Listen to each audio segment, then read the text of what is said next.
Amen, amen, amen. Tina esathwasiswa uNkulunkulu sithi amen. Okay, I just want to clarify something.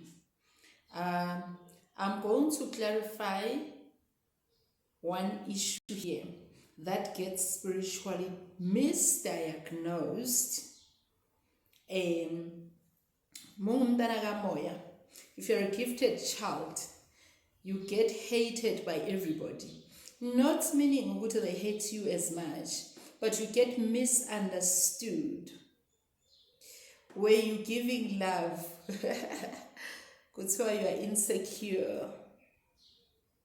When you are being overprotective, that's why you are controlling.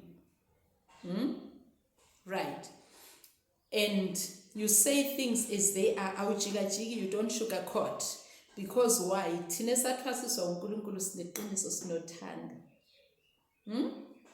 We're very authentic in our readings, we're very authentic everywhere because sebenza ngani, sebenza ngomlilo, sebenza ngamanzi, into zokukhanya, right?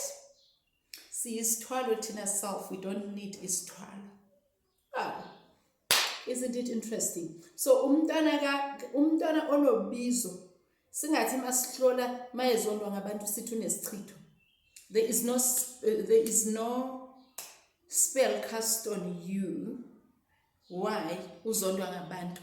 Into zasekhaya, imfihlo zasekhaya kini, uwena ozoqala ukuzibona. Angisakhulumi ke ngama in-laws. Not mentioning in-laws. Umntwana kaMoya will be hated wherever they go. They hate her because why? Siyabona okufihlakele konke kwembulwa yithi. Thina bamanzi, thina sibona yonke into. Manje sisuka sibe yi-threat. We become a threat to people that abenza kabi.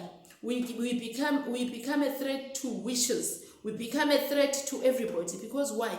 We see things okungamelanga sizibone because manje senze njani ngoba asizenzelanga saboniswa sakhethwa.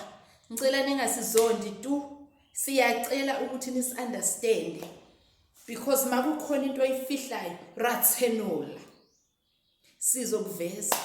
Siyabonga ngithi awavuthe, ngiyabonga mkhulu.